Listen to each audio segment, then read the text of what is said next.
Hi guys, welcome to Creative Chess channel, and today is my next lesson, which is devoted topic paralyzed queenside.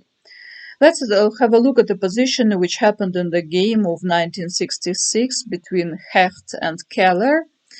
It was white to move, and here if we look at the position we may see this d3 pawn, which is quite annoying because of this pawn. You see the pieces are standing on the first rank and they're not developed yet, and white has some problems. So after long thinking, white decided to play f4 move, as they thought that this move would get rid of this knight. For example, the knight would go somewhere in g6, and then probably white can finally capture the pawn. Yes, this pawn is hanging, but okay, let's play something like that. Then play d4, and we'll come to different, more usual positions. But I think that while playing a 4 move and expecting the knight to retreat, white didn't see the idea of queen b6. Actually, this was played in the game. It was check. And after queen retreated, unexpectedly black played h5. So what's going on, you will ask me? So why not to capture the knight? It turns out that it's impossible to take the knight. Let's have a look why. So if just to take the knight, then in this case black goes bishop to g4, attacking the queen. The queen should retreat. Yeah, I need to say that of course it's impossible to take the bishop because of the checkmate. You see, black rook is attacking the white king. It's not impossible to go to g1 square because here the queen is attacking the square. So that's why it's impossible just to take the bishop. So now we are taking the queen. The queen has to retreat, let us say to b3, and we take the rook.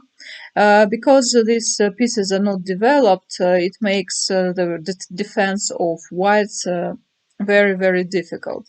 So what to do? Let's imagine white just retreat again. Have a look, we can just capture, but it's better to play rook h6, and if white takes, we play a very good move, bishop to a3. First of all, we are threatening checkmate. It's impossible to take the bishop because we just play rook to g6, and here checkmate is coming, and there is no protection from it, because if you protect this square, checkmate will come from another one. That's why it's impossible to take the bishop, and if to protect this pawn, because checkmate is coming, let us say with rook to g1, we can play very sly move, queen goes to g3, and now as you see we are taking the pawn, and actually if we take, white can't take because of the pin, so it will be checkmate. Such a beautiful position.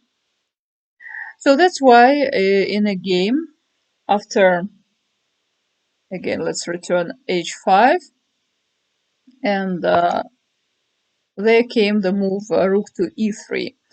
So because again it's impossible to take the knight because of bishop to g4 variation. So, but then what to do? So white decided to attack this pawn again with a rook, going rook to e3, and here knight goes to c4 was continuation. Black is attacking the rook, and it turns out that again for white it's impossible to take the pawn because we just capture this pawn, it's a fork, and we can't take the knight because here you see the rook is hanging and the knight doesn't have any good squares to retreat. So for example, if it goes here, we'll just take. So again, it seems that white is very close to capturing the pawn, but they are very close, but at the same time very far from it. That's why, so instead of taking the pawn, they went rook to g3, and again bishop goes to g4. Again, it's impossible to take the bishop because of checkmate. So queen retreated to e1, and now knight to b2. So you see that white is very, so they want, yes, they want to exchange. And black actually is not against that, so they are taking the queen.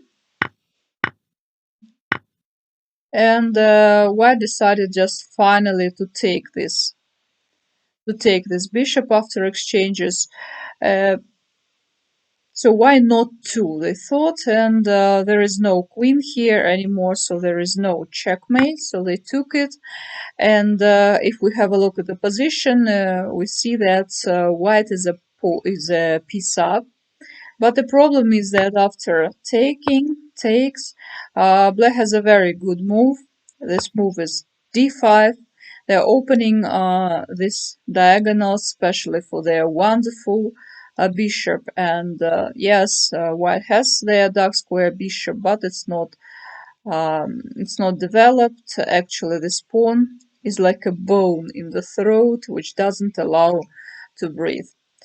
So, actually, finally, white took the pawn. Their dreams come true, but that's too late because we go bishop c5.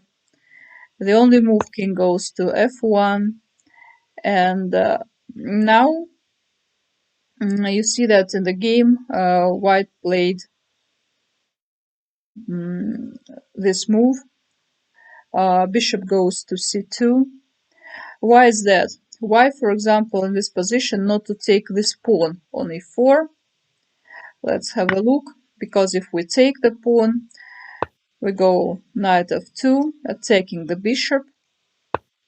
And if the bishop retreats, just very beautiful combination is coming. And you see, black is winning material. So the rook is still in the corner, and actually here black is winning. So let's return back. So after bishop to c2, so as it was impossible to take the pawn, black won very beautifully. They played unexpected move bishop to f2, attacking the rook. The rook doesn't have any good squares.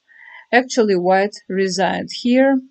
Let's have a look at the possible variation, like if bishop takes the knight, then we can take. And you see checkmate is coming, and what to do? There is no actual protection from it.